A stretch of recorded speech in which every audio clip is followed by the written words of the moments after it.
نور على نور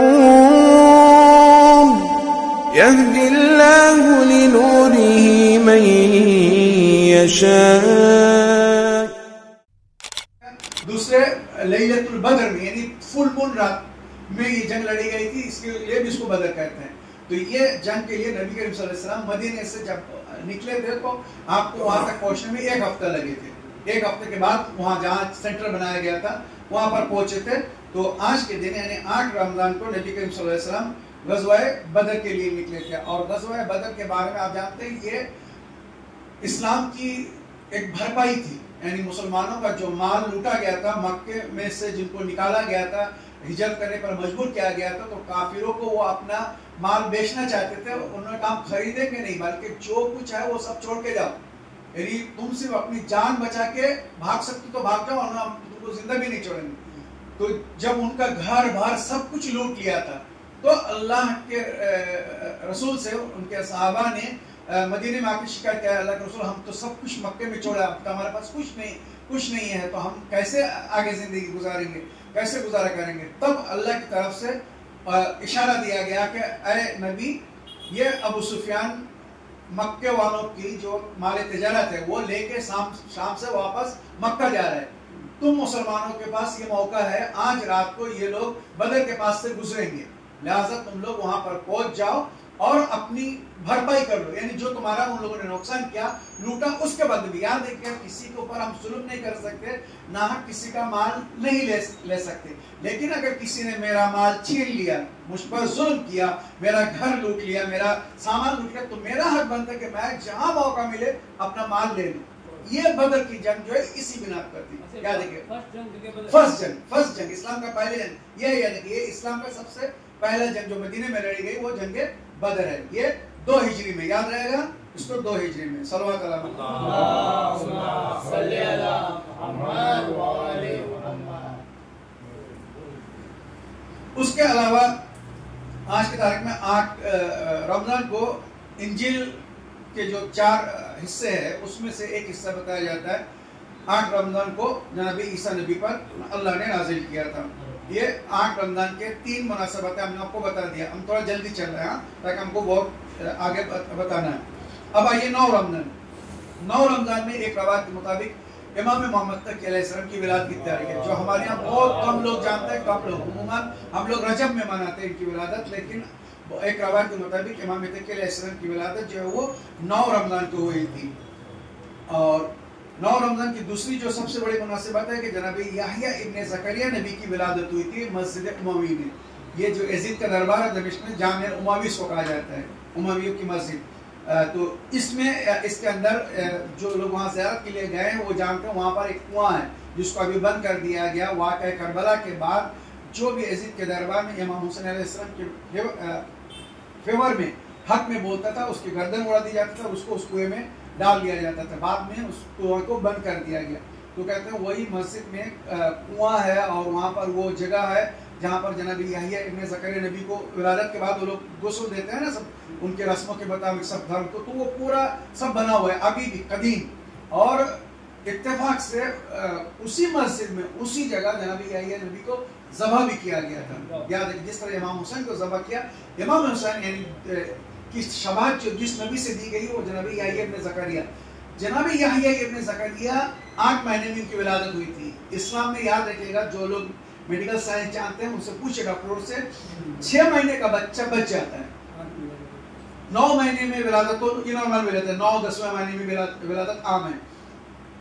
6 یا 7ویں مہینے میں اگر ولادت ہو تب بھی کبھی کبھی بچہ بچ جاتا ہے. 8 مہینے میں ولادت ہو تو بچہ بچتا نہیں ہے. یہ پورے میڈیکل سائنس میں 8 مہینے میں پتہ نہیں کچھ ایسا سسٹم ہوتا ہے یہ بیچ میں کہ 8 مہینے میں جو بھی بچہ پیدا ہوتا ہے وہ بچتا نہیں ہے. یہ اسلام میں 2 بچے کے بارے میں لکھا گیا جو 8ویں مہینے میں جن کی ولادت ہوئی اور وہ زندہ ہے، وہ جناب یحییٰ ابن زکریا اور دوسرے امام حسین علیہ السلام.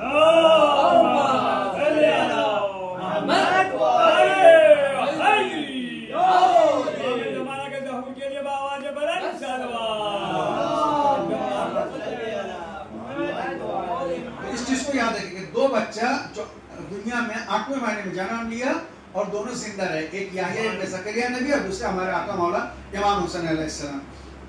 یہ دوسری مناسبت سے، اسی مسجد میں ان کو ذبح کیا گیا، یعنی یہ ابن زکریا نبی کو جس وقت ذبح کیا گیا تو کہتے ہیں بیت المسجد مقدس کے جس پتھر کے کو اٹھاتے ہیں تو اس کے نیچے سے تازہ خون ابلتا تھا. یہی سے امام حسین کو جس وقت ذبح کیا گیا تھا عاشور کے دن، تو بیت المقدس میں جو بھی پتھر اٹھائے جا رہے تھے اس کے نیچے سے تازہ خون ابل رہا تھا. اسی لیے یہی ابن زکریا نبی سے امام حسین علیہ السلام کی شباہت دی جاتی ہے.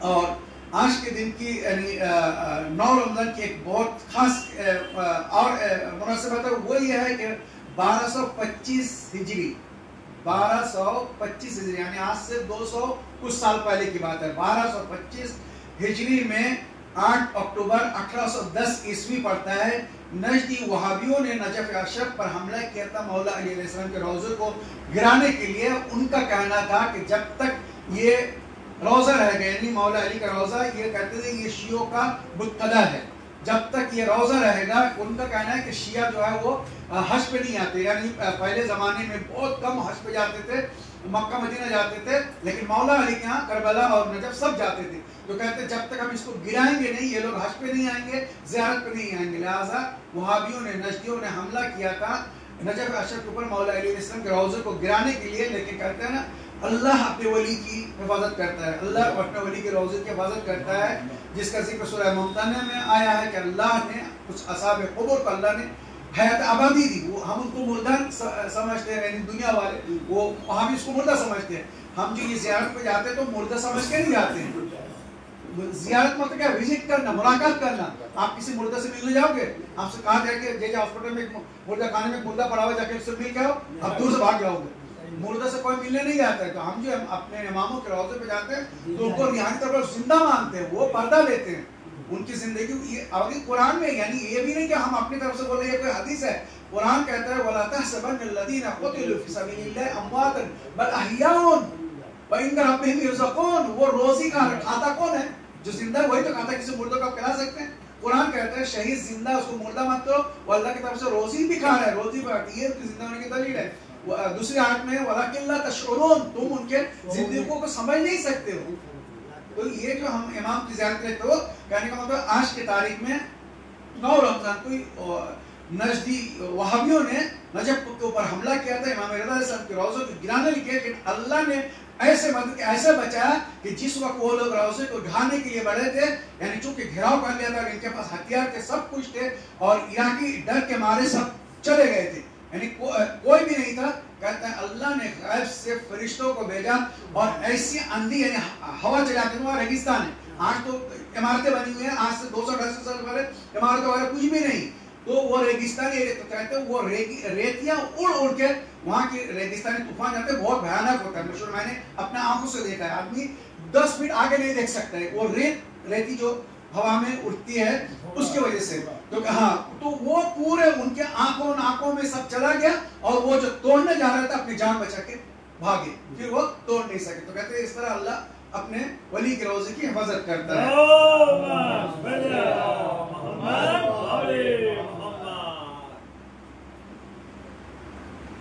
تو یہ 9 رمضان کے آپ کو ہم نے مناسبتیں بتا دیا. 9 رمضان کی بھی 3 مناسبتیں بتایا، 7 رمضان کی 3 مناسبتیں، 2 مناسبتیں، 8 رمضان کی 3 مناسبتیں، 9 رمضان کی 3 مناسبتیں. یہ سب یاد رکھیے گا، نوٹ کیجیے گا اس کو، ٹھیک ہے. اب آئیے 10ویں رمضان. 10واں رمضان المبارک کو ہم نے آپ کو جیسے بتایا کہ 7 کو جناب ابو طالب دنیا سے گئے اور اس کے جسٹ 3 دن کے بعد اسی سوگ میں، اسی غم میں جناب خدیجہ الکبریٰ اس دنیا سے چلی گئی. تو 10 رمضان کو جو سب سے بڑی مناسبت ہے وہ جناب خدیجہ الکبریٰ کی وفات ہے. جناب خدیجہ الکبریٰ نبی کریم صلی اللہ علیہ وسلم کی وہ بیوی تھی کہ جن کے ہوتے ہوئے نبی نے دوسری شادی نہیں کی. جناب رسول خدا صلی اللہ علیہ وسلم اپنے اس بیوی کو بہت زیادہ چاہتے تھے، مانتے تھے، اور اس کے پیچھے وجہ بھی تھی. یاد رکھیے گا، ایسے نہیں کیا. اور اسی لیے آپ جانتے ہیں رسول خدا کی ایک بیوی تھی حمیرہ ان کو کہا جاتا ہے، وہ بہت لال ٹماٹر جیسی تھی. نام لوں گا تو آپ فوراً سمجھ جائیں گے، نام لیے بغیر اگر آپ سمجھ جائیں تو زیادہ بہتر ہے. تو وہ رسول خدا کو تانا دیتی تھی کہ میں اتنی حسین خوبصورت، حسین و جمیل میرے ہوتے ہوئے آپ اس بڑھیا عورت کو یاد کرتے ہیں. ہاں سمجھ گئے. آپ میرے ہوتے ہوئے، میں اتنی خوبصورت حسین و جمیل میرے ہوتے ہوئے آپ اس بوڑھی عورت کو یاد کریں گے. کس طرح کی لینگویج یاد کی. یہ دیکھیے جو میں بول رہا ہوں یہ آپ نے تاریخ کا جملہ ہے کہ آپ میرے ہوتے ہوئے اس بوڑھی عورت کو یاد کرتے ہیں جو اس دنیا سے چلی گئی. تب رسول خدا نے جواب میں جو کہا تھا وہ تاریخ میں لکھا ہوا ہے. اے فلاں، یعنی ہمارا کا نام لے کے کہا. اس کو انگلش میں ہم لوگ بولتے ہیں پنکی بی بی. تو پنکی کا نام لے کر نبی کریم صلی اللہ علیہ وسلم نے فرمایا اے فلاں، تم کو معلوم کیا، تم کیا جانو خدیجہ کیا ہے؟ ما ابدلنی اللہ خیرا منہا، مجھے اللہ نے خدیجہ سے بہتر کوئی بیوی نہیں دیا. میں نے اس کے منہ میں اس کی مٹی پلید کر دی. جو اپنے آپ کو حسین و جمیل سمجھ رہی تھی، خوبصورت بتا رہی تھی، نبی نے کیا فرمایا؟ ما ابدلنی اللہ خیرا منہا، مجھے اللہ نے خدیجہ سے بہتر کوئی بیوی نہیں دیا. تم اپنے آپ کو بہت حسین و جمیل سمجھتے ہو، خدیجہ کے کہا کہ تمہاری کوئی پانی کم چائے. صدقتنی اذا کذبنی الناس. اب رسول خدا نے خدیجہ کی تعریف کرنا شروع کی اس بیوی کے سامنے جو تانا دے رہی تھی.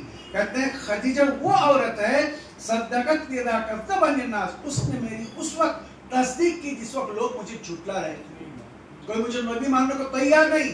اس وقت خدیجہ، یاد رکھا عورتوں میں سب سے پہلے جس نے ایمان آیا وہ جناب خدیجہ کبریٰ ہے. اور ظاہراً مردوں میں دنیا میں جس نے نبی کی تصدیق کیا، ہم ایمان لانا تو نہیں کہہ سکتے، وہ تو خود کل ایمان تھے مولا علیہ السلام، لیکن جو نبی کی نبوت کی تصدیق کیا. اور یہ بھی میں اپنی طرف سے نہیں ہوں، قرآن کہہ رہا ہے یقول الذین کفروا لست مرسلا، کافر کہتے ہیں آپ رسول نہیں ہیں.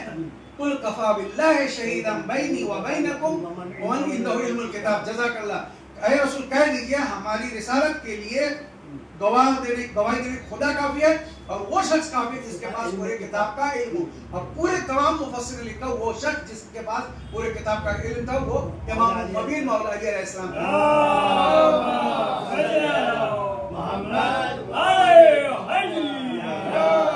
اس کا دلیل بھی قرآن سے، ہمارے پاک ہم قرآن سے ثابت کرتے ہیں کل شیء احصیناہ فی امام مبین. ہم نے ہر ایک چیز کو جمع کر دیا امام مبین. میرے تمام علم جس کے اندر ہے وہ مولا علی علیہ السلام تھے. تو عورتوں میں نبی نے کیا فرمایا؟ صدقتنی اذا کذبنی الناس، خدیجہ نے اس وقت میری تصدیق کی جب لوگ مجھے جھٹلا رہے تھے.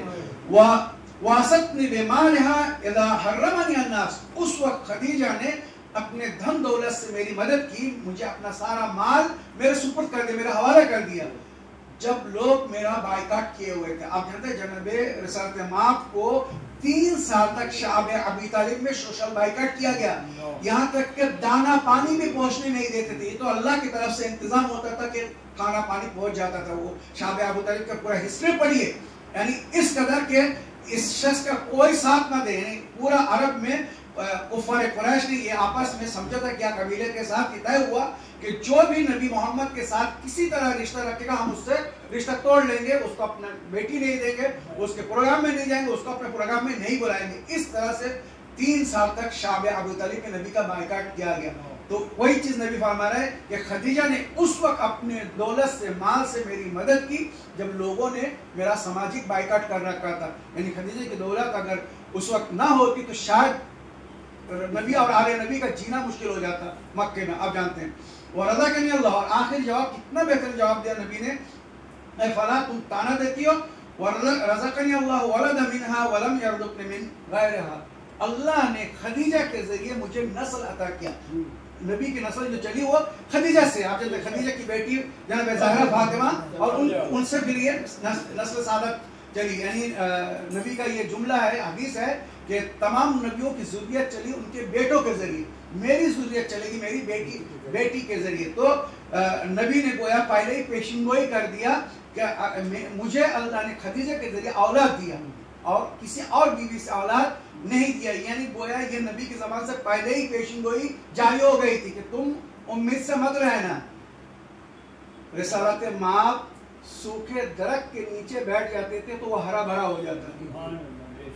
ہوتا تھا کہ نہیں ہوتا تھا؟ کہ واقعہ سب موجود ہے. جب شام کے سفر میں جا رہے تھے تو رسول وہ ذات ہے کہ جو سوکھے درخت کو چھو دے یا سوکھے درخت کے نیچے بیٹھ جائے وہ ہرا بھرا ہو جائے. تو ان کے ساتھ رہے تو ان کو ہرا بھرا کیوں نہیں کیا؟ ان کے یہاں پھل کیوں نہیں آئے؟ یہ بنجر زمین تھی، میں اس سے سخت لفظ استعمال نہیں کر سکتا ہوں، یہ سب بنجر زمین تھی.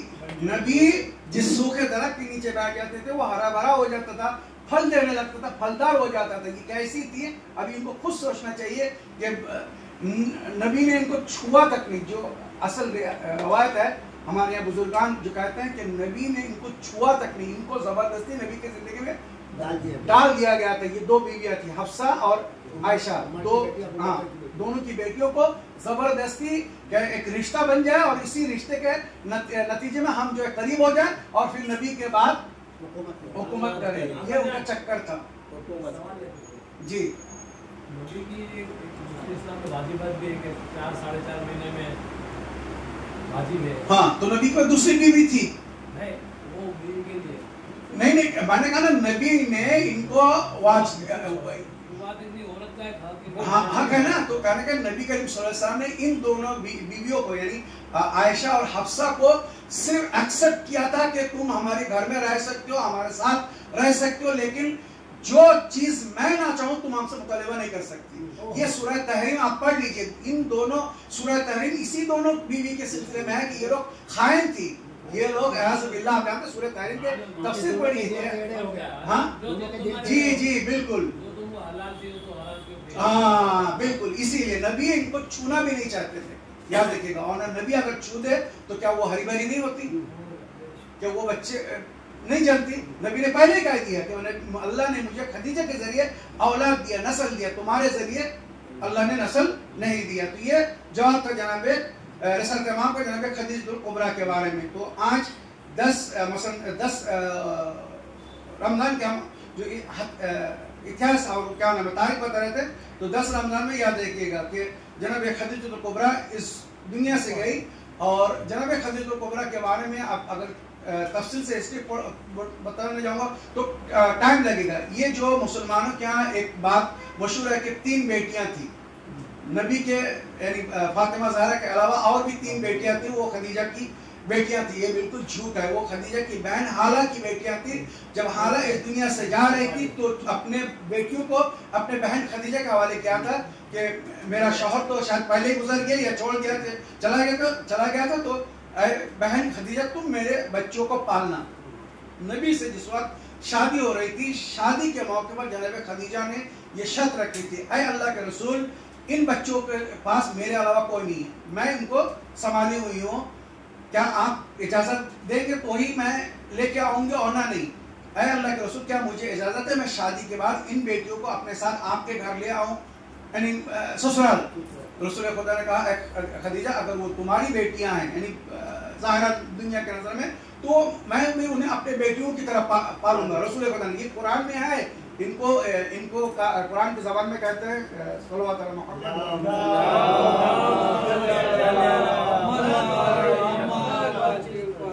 سورہ نساء میں پورا آیا اس کا تفسیر آیا ہے. کلالہ بولتے ہیں اس کو کہ یہ گود لیے ہوئے بیٹیاں، یہ کلالہ تھی، گود لیے ہوئے بیٹیاں یعنی ربائب. اس کو اصل عربی میں ہوتا ہے ربائبکم. یاد رکھیے گا. تو یہ نبی نے ان کو گود لیا تھا، یعنی زینب، رقیہ اور کلثوم، یہ جو 3 بیٹی تھی ان کو نبی نے گود لیا تھا. میں پوچھتا ہوں نبی کیا ایک کے ساتھ انصاف کرے اور دوسرے کے ناانصافی کر سکتے تھے؟ اگر وہ حقیقی بیٹیاں تھیں تو تاریخ میں کہیں نہیں ملتا نبی نے جب باغ فدق دیا ہو تو کسی ایک بیٹی کو بھی بلایا ہو. بھائی وہ بھی تو اعتراض کر سکتی تھی، بابا جان آپ اکیلے سے فاطمہ کو کیوں دے رہے ہیں، میں بھی تو آپ کی بیٹی ہوں. کہتے ہیں گود لیے ہوئے بچے وراثت نہیں پاتے. یاد رکھنا، یا یہ ہم لوگ الگ بات ہے، لیکن شرعاً جو بچہ ہم گود لیتے ہیں وہ وارث نہیں ہوتا ہے. اس لیے نبی نے جو بھی اپنی وراثت تھی وہ فاطمہ کو دیا، ان بیٹیوں کو نہیں دیا. تاریخ میں کہیں نہیں ملتا کہ نبی نے اپنی زندگی میں کوئی بھی چیز ان کے نام وقف کیا ہو. مسلمانوں بتا دو، اس کا مطلب یعنی حقیقی بیٹی جو تھی انہی کو دیا نبی نے. تو یہ سارے دلیل ہے، بہرحال الگ تفصیل ہے. تو 10 رمضان المبارک کے بارے میں آپ کو بتا دیں. اب 11 رمضان المبارک وفات العالم الربانی صاحب الکتاب صحیفۃ الابرار، روحوں کا سفر، میرات الرشاد، العلامہ عبداللہ المامکانی. آپ جانتے ہیں ہمارے ایک بزرگ عالم دین گزرے ان کی کتاب بہت مشہور ہے، خاص کر کے میرات الرشاد یعنی ہدایت کے آئینے. یہ اردو میں بھی ہے، ہندی میں بھی ہے، انگلش میں بھی ہے. اسی طرح ایک کتاب ہے صحیفۃ الابرار، یعنی اس کا جو اردو میں ترجمہ ہے روحوں کا سفر، ہندی میں بھی ہے. آپ لوگوں نے بہت سارے لوگ اگر آپ نے پڑھا تو پڑھ لیجیے، نہیں پڑھا تو یہ کتاب عالمان بک سینٹر میں ہے، دوسری جگہ بھی ہے. یہ کتاب پڑھیے، روحوں کا سفر یعنی مرنے کے بعد عالم برزخ میں جو ہمارا سفر شروع ہوگا، ہم کہاں کون سے وادی سے گزریں گے. نماز کے ایک وادی ہے، روزے کا وادی ہے جس کو وادی رمضا کہا گیا. یاد رکھیے گا وادی رمضا سے ہم میں سے ہر ایک گزرے گا. یہ جو رمضان کا 30 دن کا مہینہ ہے، کہتے ہیں آخرت کا جو ایک دن ہوگا دنیا کے 80 سال برابر.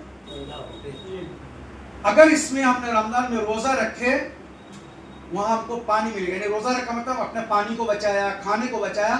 تو وادی رمضان سے جب ہم گزریں گے، ہمیں بھوک کا پیاس کا غلبہ ہوگا.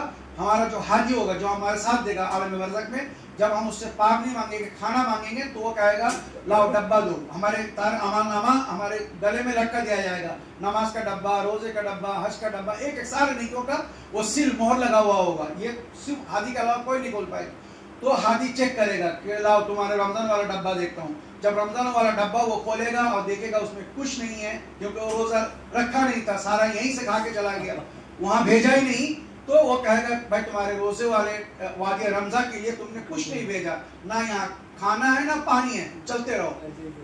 80 سال چلنا پڑے گا ایک دن کے بدلے میں. 30 دن کے بدلے میں کتنا چلنا پڑے گا؟ اگر زندگی میں 50 رمضان ایسے قضا کر دی تو کتنا چلنا پڑے گا؟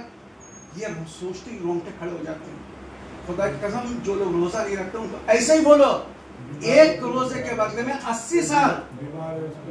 وہ تو فدیہ ہے، وہ معاف ہے، وہ تو الگ چیز ہے. یعنی وہ لوگ جو جان بوجھ کے روزہ کھا رہے ہیں، یعنی روزہ نہیں رکھتے ہیں، وہ ان کے لیے ہے. تو کہتے ہیں وادی رمضا، اسی رمضا سے آیا رمضان.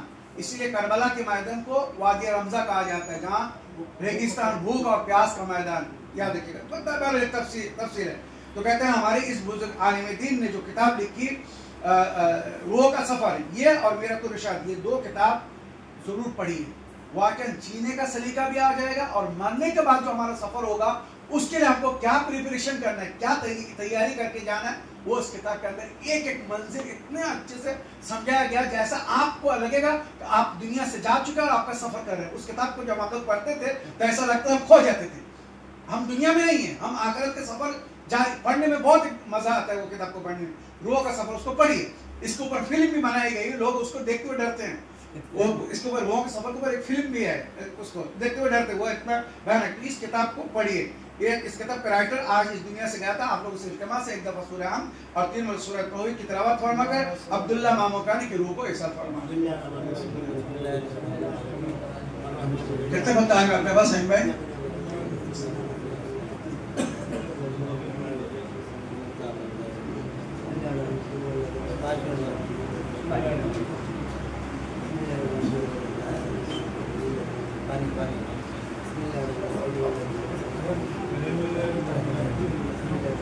روحوں کا سفر کتاب پڑھا ہے، روحوں کا سفر اور میرات الرشاد دونوں کتاب.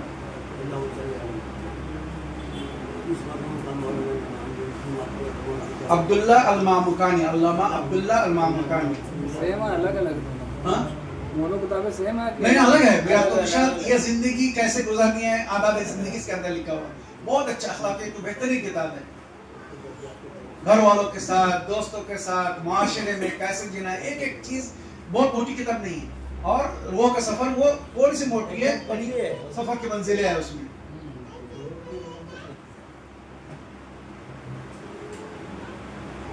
چلیے ایک دن کا اور بتا دیتے، اس کے بعد انشاءاللہ ختم، پھر اگلے درس میں انشاءاللہ.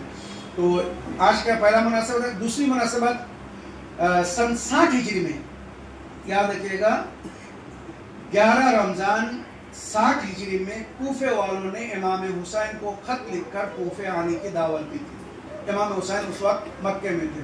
کتنے خطوط گئے تھے آپ کو پتہ ہے؟ تاریخ نے لکھا 12 یا 16 ہزار خطوط. 12 یا 16 ہزار خطوط عراق والوں نے لکھا، کوفے والوں نے لکھا مولا آپ آ جائیے کیونکہ یہ حق آپ کا ہے.